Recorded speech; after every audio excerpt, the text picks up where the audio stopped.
Hey, what's going on, everybody? Thank you for coming to another episode of Deeper Than Code with me, your host, Big Papa Code. Today, the name of today's episode is Money Talks Gold to Bitcoin, the Financial Evolution. We're going to be talking about some great things today and talking about really the reason behind the creation of Bitcoin and why it has the opportunity to do some big shakeups like you've already seen happen out there, unless you've been living under a rock. And if you have been, uh, no problem. It's great that you tuned in here because we're going to talk about a lot of things moving from here to 2032 in this episode and in future episodes. So thank you. I appreciate you coming here. I'm excited. I think that this episode is better than the previous ones, and we're going to continue to get better and better with time. So without further ado, play my theme music. Talk. Yeah. It's Jay Nolan. Check me. It's deeper than cold. Yeah. Say it's deeper than cold, dog. We live in our phones, but what if we can make them? Got every app in the world, where's the participation? Looking for representation. Don't overlook the pavement, Silicon Valley was patient. So join the movement, we ain't got too much time to be wasting. The grind chain, we're trying to buy chains, the blockchains, digital signatures in exchange. Homie, it's not a game. Troopers in the VR, trade with homies in DR. Currency circulating to stay afloat like a seaport. Dog, just look at esports. Time to break the walls down. They don't want to play fair, we gotta shut your doors down. Kings and queens learning different things, infiltrate the scene. Everybody rapping for the fame, it's a different dream. Machine learning and algorithms, that's big business. More than just academics, the future's interdependence. Collaboration, no need for elaboration. Our thoughts can establish nations, that's not an exaggeration. Get involved with the tech revolution. Yeah. Opportunity to use I said it's deeper than cold. Get involved with the tech revolution. Yeah. Opportunity to use I say it's deeper than cold, y'all. Involved with the tech revolution. Opportunity to use it. It's deeper than cold. Get involved with the tech revolution. Yeah. Opportunity to use it or lose it. Yo, I'm late in the game. Since the 80s evolved to digital. Ever since the computer invention, tech has been pivotal. Changing lives, investing in enterprise, yeah. But it's a shame that our efforts get minimized, yeah. Black and educated, so y'all can bet I make it. Regardless of any disadvantageous legislation. Our track record is known for overachieving. Leave a window with a crack, we get in and we never leave it. We starting conferences, ready to build confidence. Running business autonomous. Nipsey Hussle was on it. It's time to establish dominance. We ain't bothered with compliments. Should have STEM courses as necessary requirements. Yeah, just imagine when the culture get to make decisions, and all the people we can move into bigger positions. The players power, but manpower is numbers. The strength is in our community, redirecting our hunger. Yeah. Tech revolution. I said it's deeper than cold. Get involved with the tech revolution. Vibe with me. Opportunity. Yeah. I said it's deeper than cold, y'all. Get involved with the tech revolution. Opportunity to use it. It's deeper than cold. Get involved with the tech revolution. Yeah. Opportunity to use it or lose it. Deeper than cold.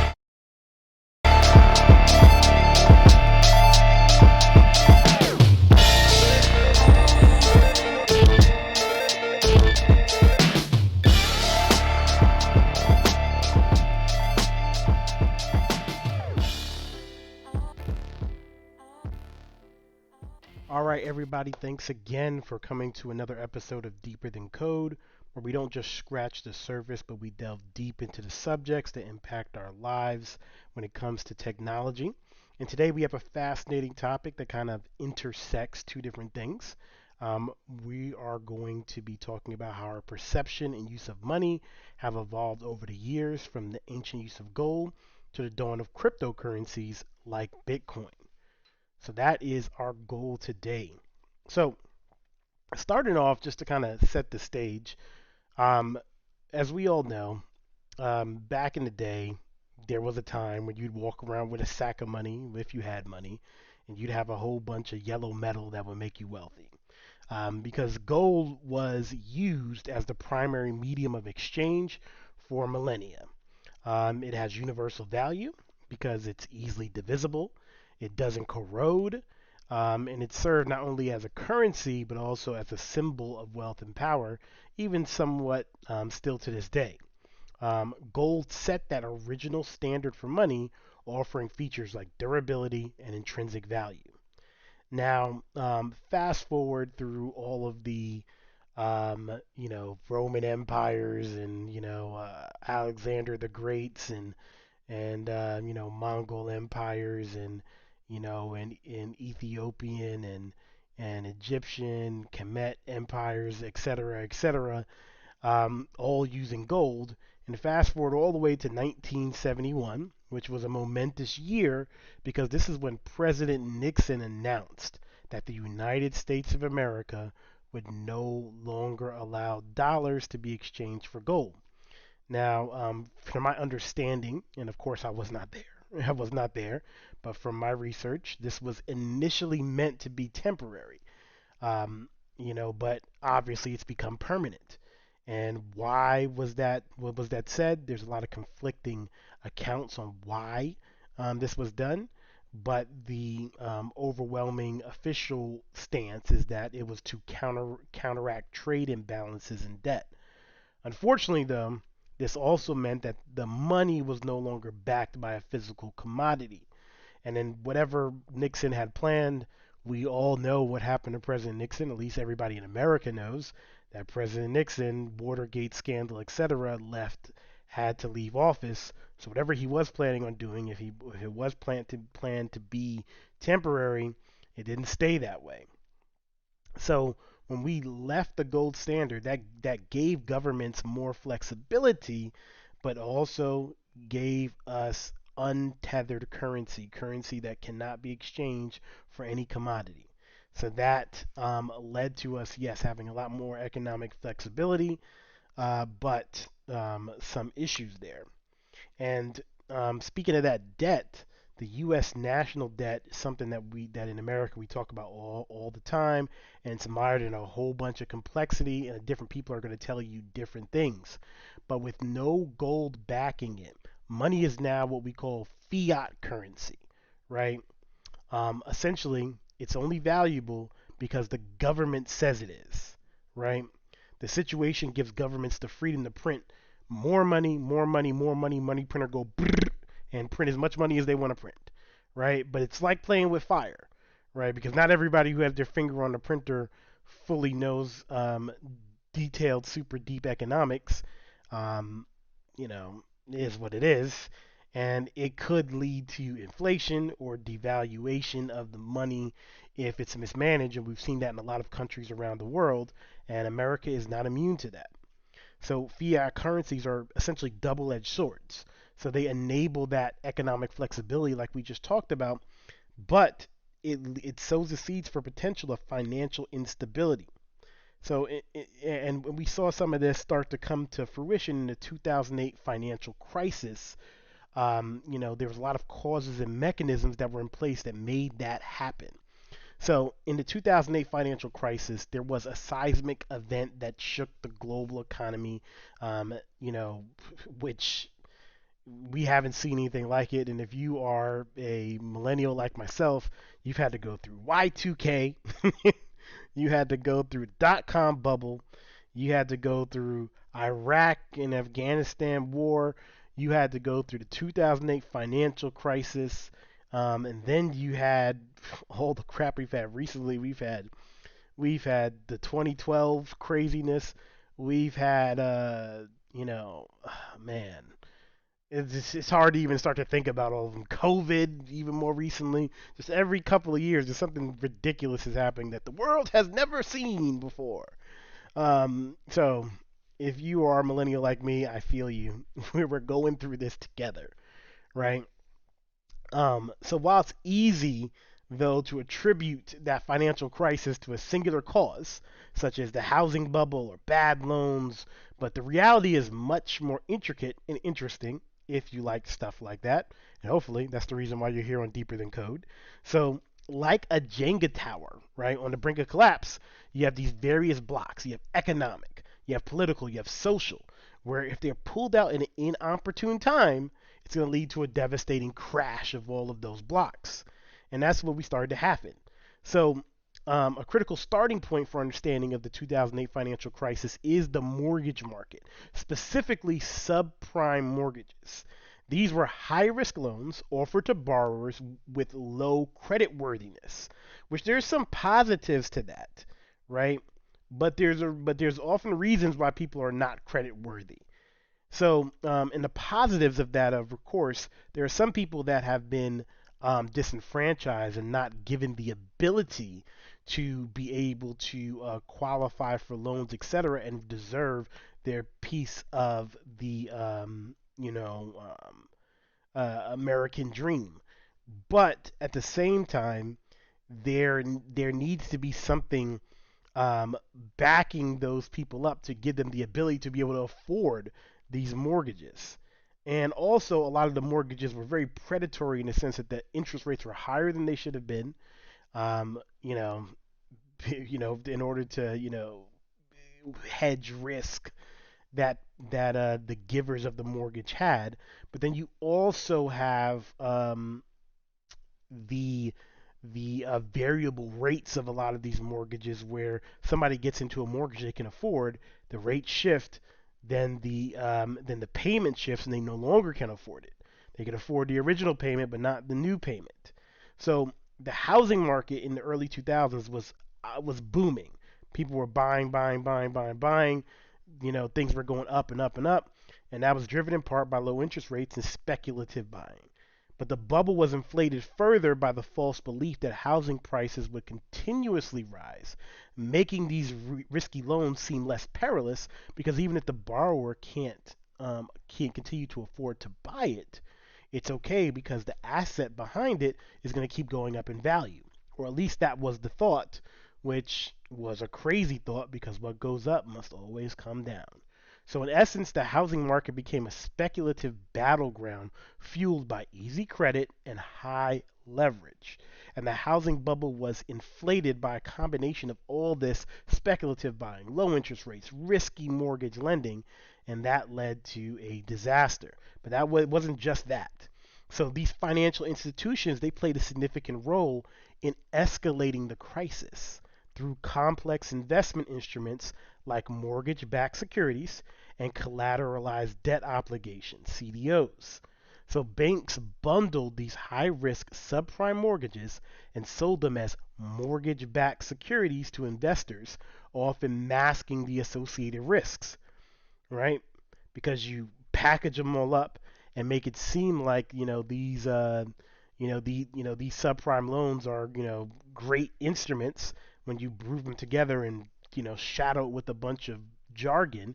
And these securities were given high ratings by credit rating agencies, contributing to the illusion of safety and further driving demand. People wanted to buy these things, right? So it's basically like taking 50 piles of garbage, putting it together, and calling it not garbage. You know what I mean? Like at the end of the day. And this is not something that was a good idea. And you know what? Somewhat seems like fraud, but I'll leave that to the investigators to do that. So the use of these complex financial instruments concealed the real risks and led to an unstable buildup of debt in the financial system. So, and then we had all this deregulation and lacks of oversight because over the preceding decades, financial deregulation had been a trend, notably by the Graham-Leach-Billy Act. I believe that's what it's called, Graham-Leach-Billy Act. Don't hold me to that, recording this live, and I'm pretty sure that was in 1999. And don't hold me to that name, but the that act, repealed parts of the Glass-Steagall Act, and the latter had originally, right, been separated commercial and investment banking activities, but that deregulation allowed financial institutions to engage in riskier activities with less oversight. And that deregulation set the stage for riskier banking activities with limited checks and balances. So the domino effect of all this started to happen more and more and more. And the reason why we call it the financial crisis of 2008 is because the collapse of Lehman Brothers happens in September 2008, which was that tipping point. So the Lehman Brothers was seen as a bank that was just like gigantic and could never fail, etc. And Lehman was heavily invested in all these high risk securities. So when borrowers began defaulting on their subprime mortgages, which was definitely going to happen, the value of those securities kept plummeting, leading to massive losses. And Lehman's failure ended up setting off a chain reaction, revealing how interconnected and fragile the financial system had become. And Lehman's fall was the catalyst of a systemic failure, exposing the fragility of the global financial systems. And this is also at the same time that we were in the middle of, election season, and there was the battle between, Barack Obama and John McCain. And at the end of the day, because the Republicans were in power, that definitely led some people to say that um, that you know that Barack Obama that or the Democratic Party might be better prepared to deal with these problems, and that actually helped put Barack Obama into office, in my opinion. In my opinion.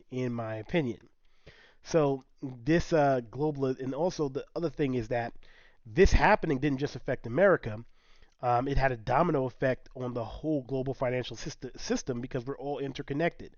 So the interconnectedness of the global markets meant that the collapse spread to other nations and banks worldwide, many of which also had invested in these American mortgage-backed securities. Because why wouldn't you?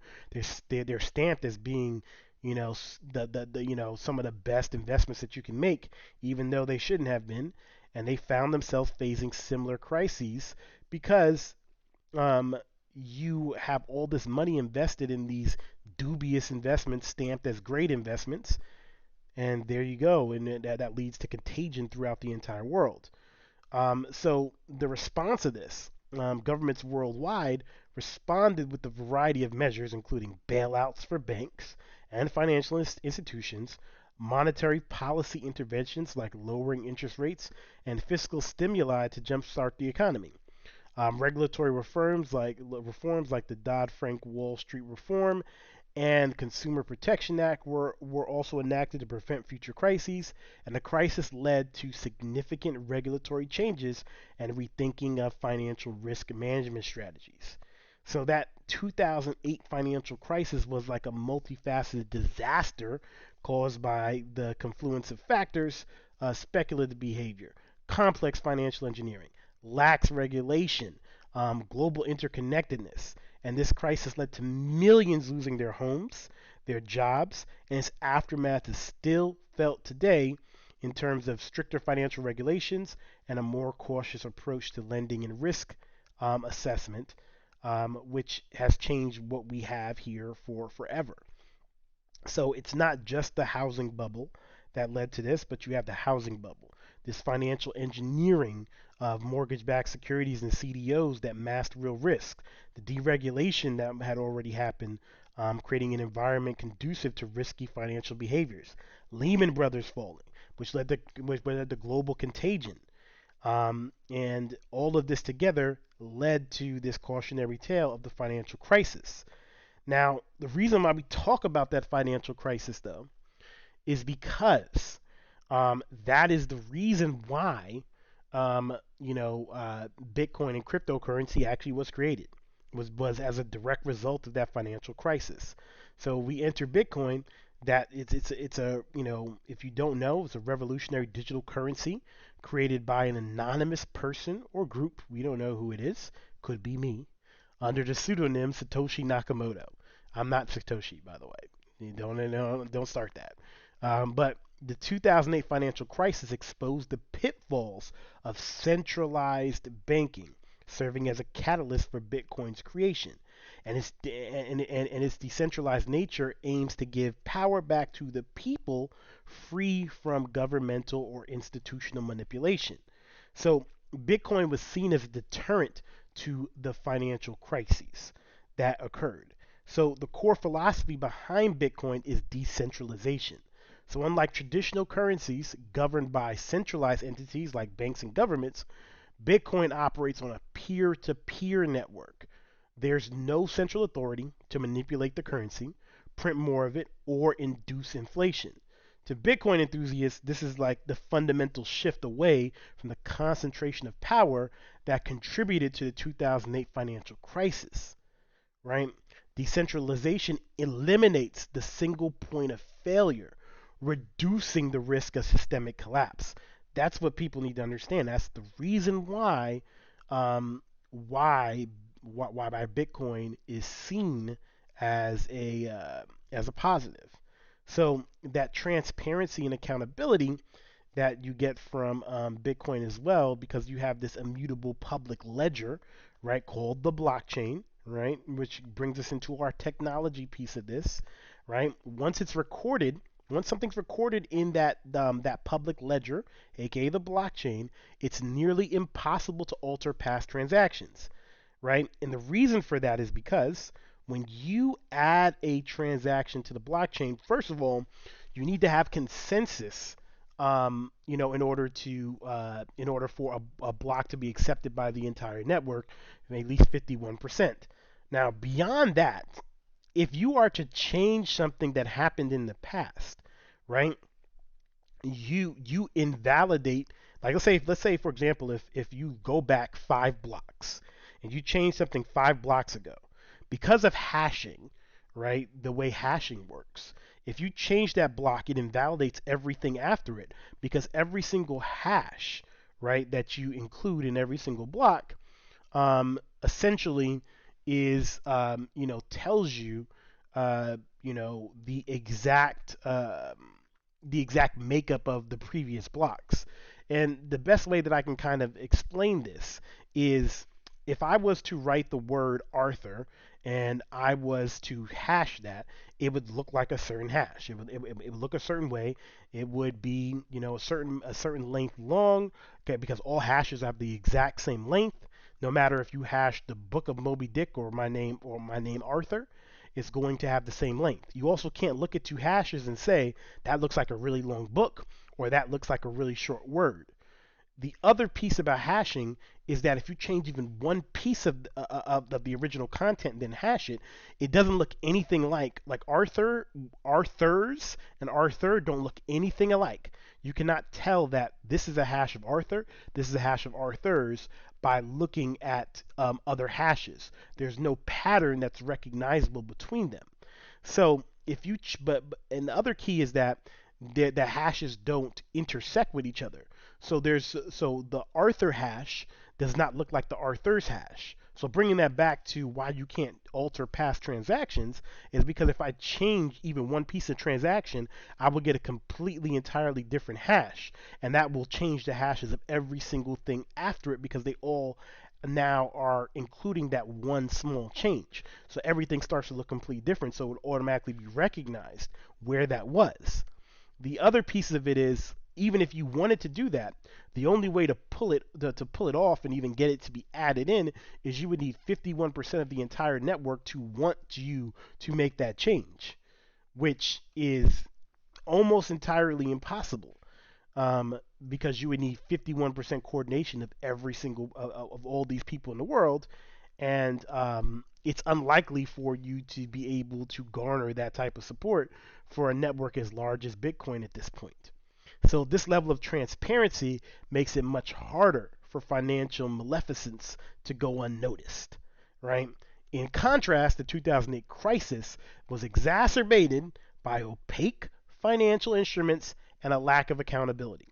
Blockchain technology offers an unprecedented level of transparency, making it more difficult for irresponsible financial practices to go undetected, because everybody knows going in, you cannot hide. So the other piece of this is Bitcoin has a fixed supply cap of 21 million coins coded into it. This stands in stark contrast to fiat currencies, right? We're going to come back to that. Fiat currencies can be printed willy-nilly. Money printer go brrr, and print as much as you want. But a fixed supply makes Bitcoin deflationary by nature. And for supporters, this is a remedy against the kind of inflationary pressures that might lead to financial instability. Right? So Bitcoin's fixed supply is seen as an antidote to the inflationary risks associated with fiat currencies. Also, Bitcoin provides open access. Bitcoin is accessible to anyone with the internet connection, regardless of geographic location or financial status or race, sex, color, creed, etc. For many, that inclusivity serves as a counterbalance to the exclusivity of traditional financial systems. The idea is that a more inclusive financial system is less prone to the kind of reckless speculation and predatory lending seen in the lead up to the 2008 crisis. So that openness of Bitcoin could deter practices that prey on vulnerable populations, reducing systemic risk. And with Bitcoin, individuals have full control over their funds with the ability to store and manage them independently of any third party institution. This idea of financial sovereignty resonates strongly among Bitcoin enthusiasts because they argue that if people had been their own bank, they would have been as affected by decisions made by larger financial institutions in 2008.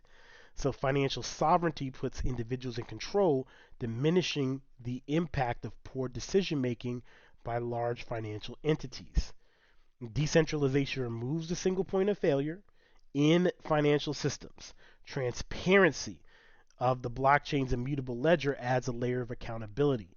The fixed supply is a countermeasure against inflationary risks, and open access encourages financial inclusion and deters those predatory practices, and financial sovereignty empowers individuals, reducing the impact of institutional failures. That is why people love Bitcoin. Now, that's for the people that actually truly love Bitcoin, truly love the technology, and truly love why Bitcoin was created and don't like the way that the current financial system works. Now, others are only in Bitcoin for the speculation and because they want to make money. And that's okay as well. And that's where we get into that 4-year Bitcoin cycle. Now, it roughly corresponds to Bitcoin's halving events, where the reward of mining new blocks is halved, and this creates built-in scarcity, drives demand, normally leads to a bull market, but of course what goes up is going to come down, and it's usually going to be followed by a bear market. And that 4-year cycle is a crucial concept in understanding the volatility and potential of Bitcoin and also other cryptocurrencies, because since Bitcoin is the largest cryptocurrency, it moves the rest of the crypto market and causes speculation. And the speculation leads to increased prices, so there's money that can be made there. Um, Remember, do your own research. I am not a financial advisor. I am not your financial advisor. I am not giving you financial advice.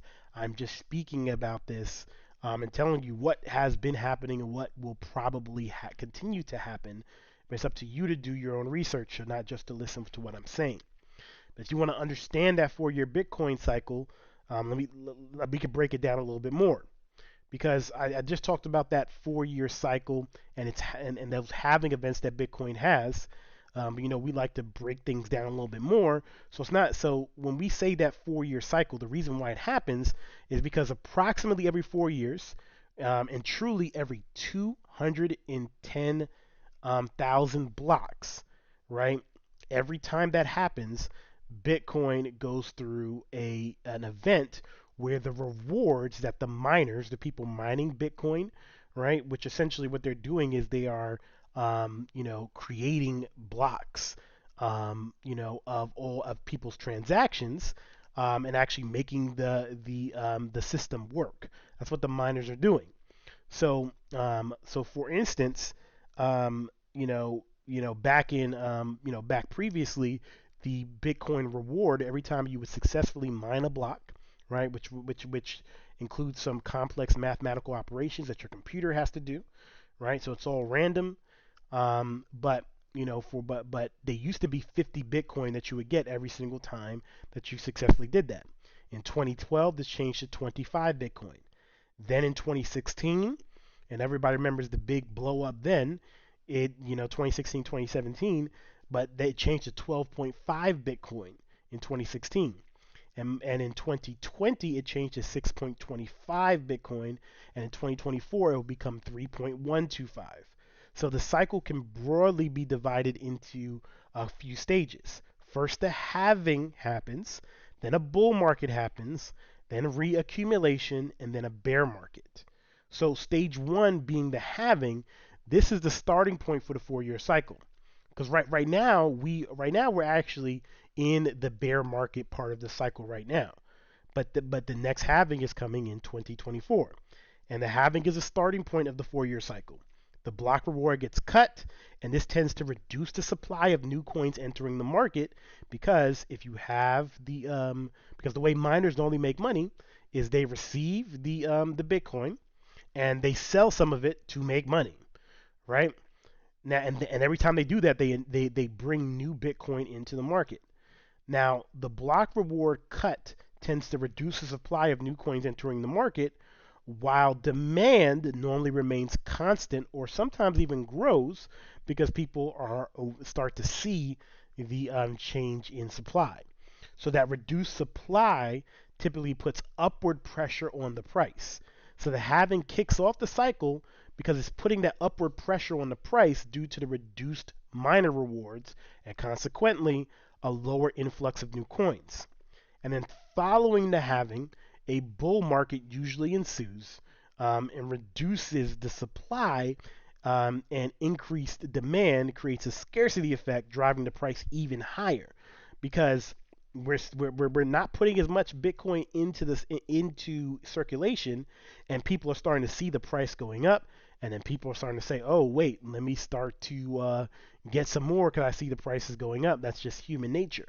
And this stage is often accompanied by heightened media attention, public interest, speculative investing, which further fuel that price increase because people are talking about it. Bitcoin becomes hot again. And the bull market stage sees insignificant price increases, and all of that, like I said, is driven by that scarcity and that heightened interest in by the public. Now, the third stage is that reaccumulation phase because after the peak of the bull market, the cycle usually enters a period of reaccumulation. During this phase, there is often a correction where price drops, but not as significantly as in a bear market. And this period, normally gives long-term investors the ability to accumulate more Bitcoin at lower prices compared to the peak of the bull market prices. So that's a market correction. Sometimes there's going to be some more ups and downs as a result. But after that peak, you get that chance to reaccumulate. But then finally, we enter a bear market when everything is said and done. And in this stage, the market sees a more substantial correction, often leading to a prolonged period of lower prices. The hype and speculative mania from the bull market subside, and prices often retract significantly. And this stage can last for a year or more and sets the stage for the next halving event to occur. And the bear market is characterized by that significant price drops and waning public interest, providing a reset point before the next cycle begins. So you have those things. You have the halving, you have the bull market, then reaccumulation, and then the full-on bear market, right? So, and remember, this is not financial advice. I'm just talking about this really as an interested, citizen and technologist. So, from gold coins to digital bits, the concept of money has undergone a radical transformation. So, whether we're moving toward a more stable financial future or we're teetering on the brink of chaos, only time's going to tell. But I do have an opinion here, and we are going to talk more about this as we talk more about what's coming in 2032. As you can hear, 2024, 2028, 2032 is going to be there's going to be significant things there as far as Bitcoin is concerned with the most significant happening in history because you have right now in 2024 us going to right now us going to actually 3.125 Bitcoin as the block reward. Then in 2028, you have 1.5625 happening. But when you get to 2032, it's going to be the first time in history that every time you mine a block, you do not get at least one Bitcoin as a reward. And the level of pressure that's going to have and the psychological impact that's going to have is going to be significant, especially because all the institutional investors that are getting involved in Bitcoin now, and I suspect there's going to be something interesting that happens there beyond. And also you have all of what we've spoken about self-driving cars, about artificial intelligence, etc. There is a convergent point coming here that's also going to have to do with the creator economy, and also have to do with zero knowledge proof technology that is becoming more and more standard as time goes on and on. So it's going to be very, very, very interesting, and I see some seismic shifts happening. And if you chart them all out, it 2032 is crazy, and you need to be prepared for 2032 by any means necessary. That's not financial advice, right? This is really, want to put it like this: is for information and entertainment purposes. Always do your own research and consult with professionals for financial advice. I am just telling you my thoughts and what I'm thinking about. If I end up being wrong, I will be poor. So, that is what it is. But this is where I see things going, and I, believe that. And I think that, with all of these changes, it's going to change where you should position yourself as an employee. If you're an entrepreneur, what types of businesses you should be starting, and if you are an investor, where you should be putting your money. It affects everybody. So, what we kind of talked about today, we've talked about, how gold served as the original standard for money. We talked about America's departure from the gold standard, which led to an era of fiat currency. We talked about fiat currencies having their pros and cons, but especially, regarding the national debt. We also talked about the financial crisis and all of the things that led to the financial crisis, which also led to our next piece, which is the emergence of Bitcoin. That is why this technology was created, and Bitcoin emerged as a response to the pitfalls of that centralized banking. And then we talked about the 4-year cycle of Bitcoin and other cryptocurrencies, volatility, and their potential. And that's essentially what I want you to gather from what we talked about today, so you can continue to do your own research and you can look deeper into this, right? Because if you are a a technologist like myself, you're going to see, work and opportunities that come from, the children of Bitcoin. Things like Ethereum and, ICP and all these other things, right? And I have a personal opinion about where, if you are going to get into blockchain technology, where you should, from a financial standpoint, where you should work. And my opinion is you should work on Ethereum and Ethereum's children, right? Different um, companies that are leveraging the Ethereum virtual machine, which is something we'll talk about in a later conversation. But I do want you to know that's where I think that you should go, if you're going into that space.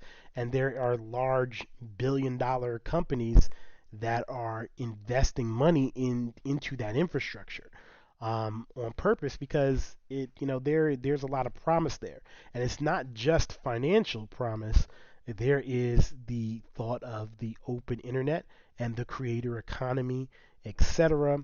And centralization does not lend itself to the creator economy.